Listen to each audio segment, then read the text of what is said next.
Welcome back to part 2 of the Iranian Eclipse. So let's begin this second section by titling our 2 subtopics. One will be to discuss the constellation of Sagittarius and its connection biblically to the nation of Iran. And the second topic we will want to cover is the recent Israeli elections, the new prime minister, and how something that he stated back in 2020 may be the puzzle piece to an aspect highlighted in that Israeli Tetrad video. So let's begin with the constellation of Sagittarius, because one of the ways that God connected that particular constellation to the nation of Iran is this. If we turn to Jeremiah 49 verse 35, it states, "This is what the Lord of armies says. Behold, I am going to break the bow of Elam." And why is that unique little verse so interesting? Well, check this out, saints. If you're familiar historically with Elam, it was an ancient civilization centered in the far west and southwest of modern-day Iran and consisted of kingdoms on the Iranian plateau. In fact, the prophet Isaiah talks about Elam, highlighting that the bow was their national weapon because it was their main offensive and defensive weapon, according to most religious and secular historians, as we can gather from the text. And so, why is all this worth mentioning? Well, it's interesting because modern-day Iran prides themselves on their missiles. In fact, just recently, they came out and showed their tunnel that was miles and miles long that held missile launchers as far as the eye could see. And they mentioned the fact that they have a whole bunch of hidden underground bases where they can shoot missiles as well too. And so, similar to the ancient nation of Elam priding themselves on their arrows, we see that history repeats itself, because the same mindset of a nation relying on its projectiles as its main source of dominance is something that Iran knows all too well. In fact, they pride themselves on it. But moreover, that the constellation of Sagittarius, one of its meanings, symbolically represents Iran. In fact, if you recall in that Annular Eclipse video, Sagittarius was the constellation that got connected to Soleimani when the planet Jupiter was in that constellation during the eclipse. And therefore, when something does happen, it will be tied to a celestial event in the constellation of Sagittarius. What that celestial sign is, I do not know. I'm still learning this stuff. God is revealing these things to me. I have a couple of guesses, possibly when Mars is in that constellation. However, I would love to hear what you have all to say, saints.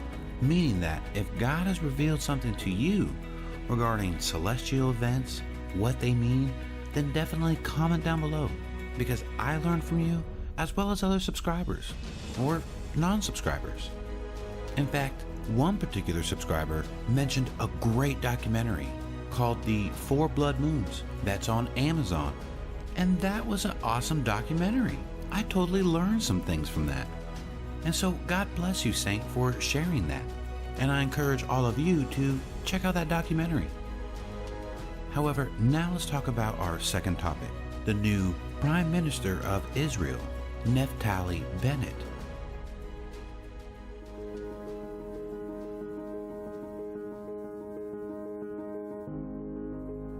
Naftali Bennett became the Prime Minister on June 13th of 2021. Who's actually referred to as the first religious prime minister of modern-day Israel, and became prime minister at the age of 49, which I believe is a unique detail. In fact, if you watched my Abraham and Sevens video, we learned that the number 7 is a reoccurring theme within the nation of Israel. And so Bennett being 49 is 7 times 7. I just think that's interesting, and is the first instance of someone that I've come across with the number 7 being tied to their age, unlike the previous examples where they were tied to the number 6. Wait, I take that back. I actually just never talked about it, but President Trump was 70 when he won. Now, I'm not here to get into all the background behind the election within Israel. However, his rise to power is really interesting because their election was similar to the US election in that one political side was solely trying to get rid of Trump just because they didn't like him. Well, similarly, in Israel, a collection of 8 political factions had to rally together in order to get enough seats within the Israeli government in order to form a new government, and their sole reasoning for clicking up together was merely just to get rid of Prime Minister Netanyahu. So very similar within those regards. In addition, Naftali Bennett is already sparring with the newly elected president of Iran and calling him the hangman of Iran. So it appears that the two newly elected officials may already be at odds with each other, highlighting this future escalation. However, one thing that makes this new Prime Minister, Naftali Bennett, unique is something that I found him saying back in 2020. According to Israel Today and published February 18th of 2020, Israel Defense Minister Naftali Bennett, that was his position at the time, last Wednesday insisted that these are the days of the Third Temple and that the modern state of Israel is very much a part of the prophesied global redemption. In fact, Bennett is quoted as saying, "We need to understand the big picture. Today, we are in the time of the Third Temple. And if we pull back in our chart from the Israeli Tetrad, when proving Isaiah 11:11, we saw that the pattern started with scattered, temple destroyed, regathered, and then second temple rebuilt, continued to another scattering and that second temple destroyed in 70 AD, to then being regathered a second time in 1948, leaving the next step to be what's soon on Israel's horizon, the rebuilding of the Third Temple. And so, isn't it interesting that the new Prime Minister, Naftali Bennett, has a desire to see a Third Temple? Well, what's interesting is that we saw that the Third Temple was close in that End Times Covenant timeline series. And as we mentioned in that Tetrad video, because the Hamas event was 11 days and the End Time Covenant series dealt with date durations that were related to 11, it makes me very curious that if the date durations are similar in that they're related to 11, then is a significant event about to occur on a date that adds to 11 or a 111, like our August 13th date, the Abrahamic Accords?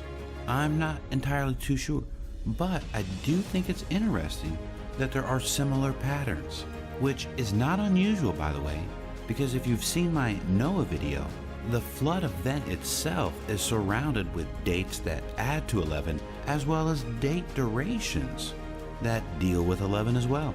In fact, you could argue that because we're seeing this pattern in modern times, and being that it's rooted in the Bible, that God is giving us a sign hidden within the numbers related to significant dates, date durations, and celestial signs.